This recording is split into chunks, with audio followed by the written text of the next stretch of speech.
Now put yourselves back into England 1537. King Henry VIII is tearing down the monasteries, is ruining religion as people knew it. And I think it was called the dissolution of the monasteries. Now imagine going against him and not agreeing to everything that he wants. What do you think the ramifications of that will be? Well, we are going to find out in today's video.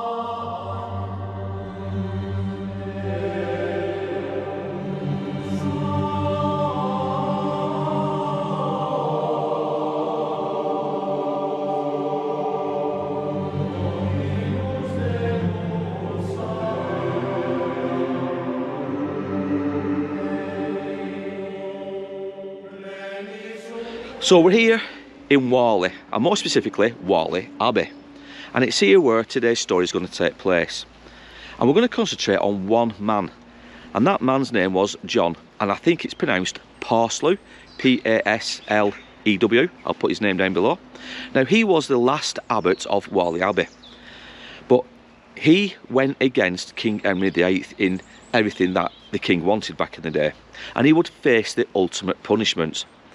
Now, the ultimate punishment back in the 1500s, it ranged from hanging, and I think that was the kindest way, if you want to think of execution as being kind in a warped way. There was burning. I think it was the women that were burnt at the stake. But the worst kind of execution, and especially for treason, or treason I should say, which John Paslew was accused of, and that will be being hung, drawn and quartered.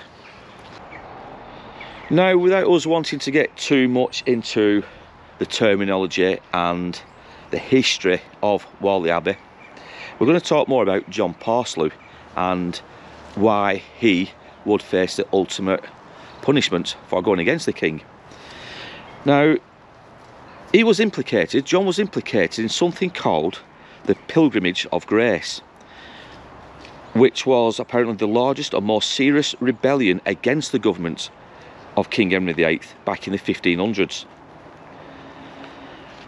Now, a lot of people don't seem to know the full extent of John Paslew's involvement with this rebellion, but basically he was dead against what King Henry wanted. And King Henry VIII, from all accounts, he was stripping all the abbeys, the cathedrals, the monasteries, and he was literally taking the gold, the silver, the funds, the money, and he was ruining the religion back in the 1500s. And John Paslew had had enough of this, so like I said, he, from all accounts, joined, I think it was the Pilgrimage of Grace rebellion. But he would be tried for treason in Lancaster on March the 10th, 1537. And it's here at Whalley Abbey where a lot of people and a lot of rumours are he still haunts the place. John Paslew's ghost still haunts Whalley Abbey.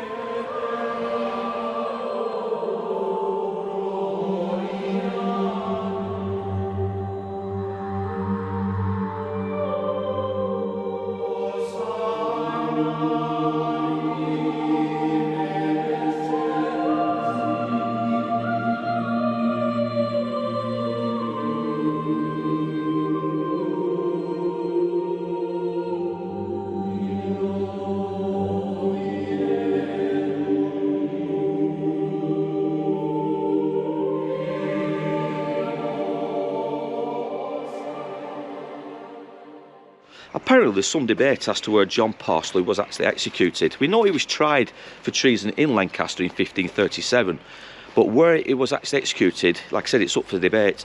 Some say he was executed in Lancaster at Gallows Hill. Others say it was hung here, just at the monastery gates, but nobody knows for sure. But like I said, not only was he hung, he was executed, but he was hung, drawn and quartered. And for those who maybe not know too much about what that means, or they're a little bit squeamish, you may want to turn away now or turn the volume down. But yeah, I mean, apparently, I mean, this is top of my head, but I think when somebody was hung, drawn and quartered, they were hung from the gallows until they were nearly dead.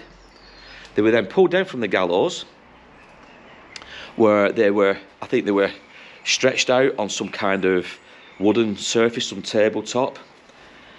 And then I think the intestines were taken out, the stomach was all ripped open. But then more graphically after that, if there is a graphic afterwards, the arms and the legs and the head would be removed from the body. And I think, and again, I'm just guessing now, but I'm sure I've read somewhere that each part of the body that was cut off, each limb, I think it was distributed to the coroners of England as a warning to other people who may go against the king's wishes. It was a warning, it was a threat to stop and to scare other people from doing the same thing. Now, for those who have never been to Whalley, it's not too far from the town of Accrington. Probably, I don't know, 5, maybe 10 miles from the centre of Accrington. But as you can see, a lot of Whalley Abbey, the ruins, the foundations, they're pretty well preserved. There's a lot of history here, and it is free to get in. It is free to actually enter the courtyard, if you will, and have a look round. So get yourselves on down here if you've never been.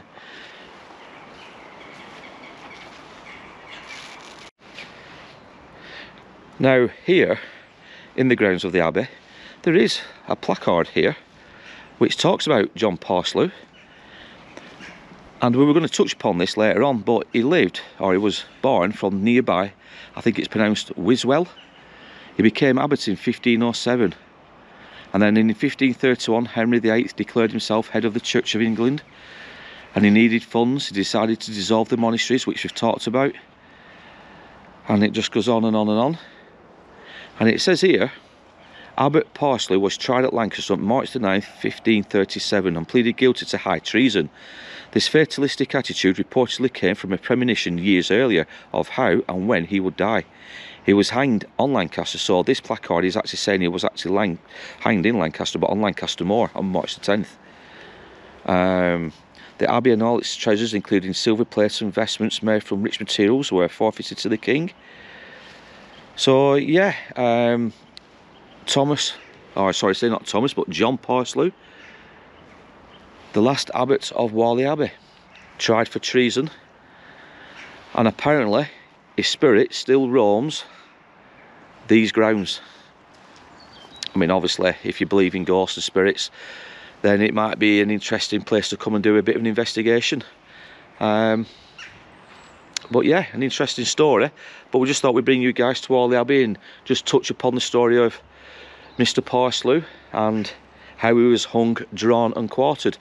Now, I think, and I did read somewhere, that on one of the entrances there is, and I don't know if it's a headstone or there's some memorial, there's something from the 1500s which relates to John Paslew, and we're going to go and try and find that before we leave. And I think, like I said, I think it was an headstone that we put up in its remembrance. Now, I've got to say, if you've ever watched the film Braveheart with Mel Gibson, and the end, towards the end, when the character himself is found guilty of treason, there is a scene in that when he is hung, drawn and quartered. So again, if you're not of the squeamish nature, please go on and try and find that. I think there is a clip on YouTube. We won't put it up for copyright reasons, but just have a look through Braveheart, Mel Gibson, and look for the ending, because it does And it is quite graphic, I have to say that, but it is quite graphic what they do in the film. But it does give you an idea as to what John Paslew himself would have gone through back in 1537. But yeah, we're here at Whalley Abbey. We're just having a look around the grounds now. Fascinating place. So if you ever do get the chance to come down, please do so. And like I said, it's free to get in, so it's a win-win really. And like I said, if you're into the spiritual side of things, you know, the haunting side of things, it makes it even more interesting, I think. Now, as for the headstone that's reportedly that of John Paslew's, I think it's, and if I'm reading this rightly, because I've got some notes here, it's against the wall of the north aisle of the Whalley Parish Church at St Mary's and All Saints, which is close to where we are here. It's a flat stone with an incised cross with the arms and head of which terminates in fleur de lis. I think I pronounced that right. But like I said, we're going to make our way to the church now, and we'll see if we can find the headstone of John Paslew. But like I said, again, there's a debate if it is the original headstone or not, because like I said, nobody really knows if he was executed here or at Lancaster. And I know the placard down there does say he was executed on Lancaster Moor, and I know I'm not going to disbelieve that, but I think we all like to think of you know, the sinister side and the conspiracy side of things, don't we? So yeah, so we'll keep an open mind if he was indeed executed in Lancaster or indeed here at Whalley Abbey.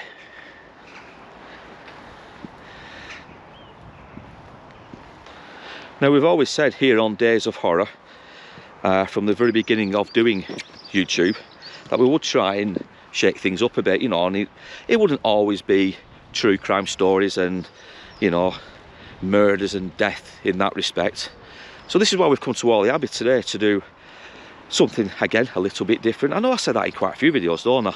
It's something a little different, but we do try to shake things up and change things. So, you know, if you do like this video, don't forget to give us a comment down below and give us a big thumbs up. Don't forget to subscribe to the channel, because obviously the more subscribers we get, the more it gets out there, and hopefully we get more visitors to these neck of the woods, these parts of the northwest of England. Throughout the year, we're going to visit other counties and other locations. Like I said in the previous video, we're going to be going out to Llandudno in May. We're going to touch upon the story of the Abigail, or Abigail, I think it's pronounced, rail crash of 1868. So like I say, if you're interested in that kind of thing, don't forget to subscribe, like I said.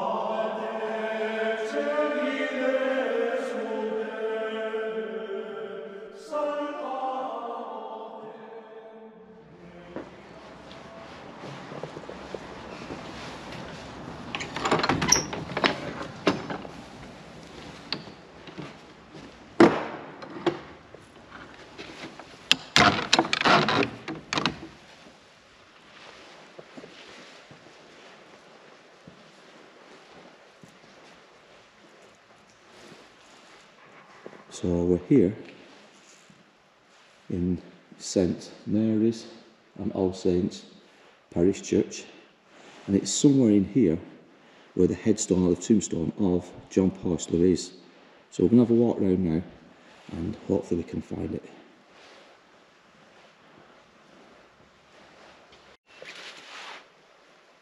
So we think we found the headstone of John Paslew.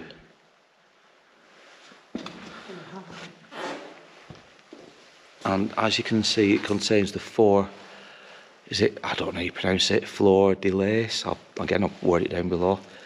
But to think this is possibly, what, 400 years old?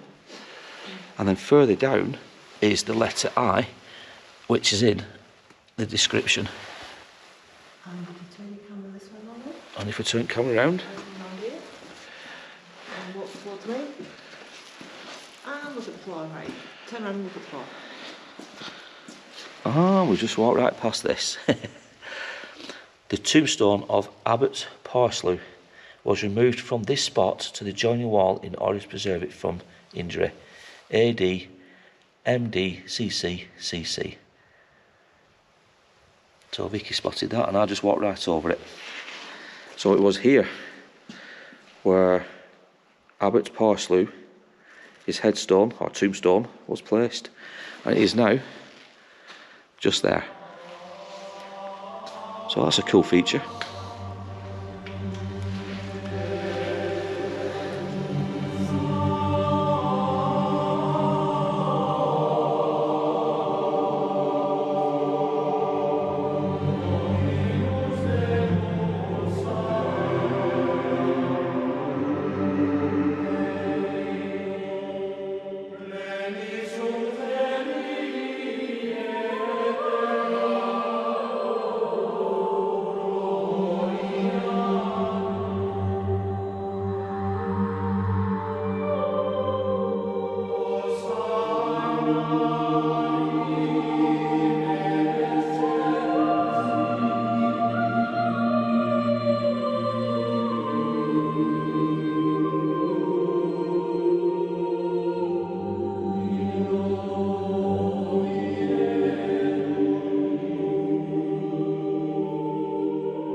So from St Mary's and All Saints Church here in Whalley, we hope you've enjoyed this video. Again, it's something a bit different for the channel.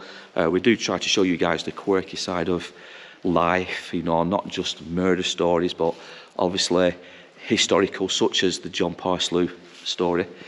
Now, if you did like the video, don't forget to give us a comment, subscribe, share this video if you can, because we're closing in now on 1,000 subscribers, and it would be amazing to hit that milestone, that historic milestone. So do please share this video.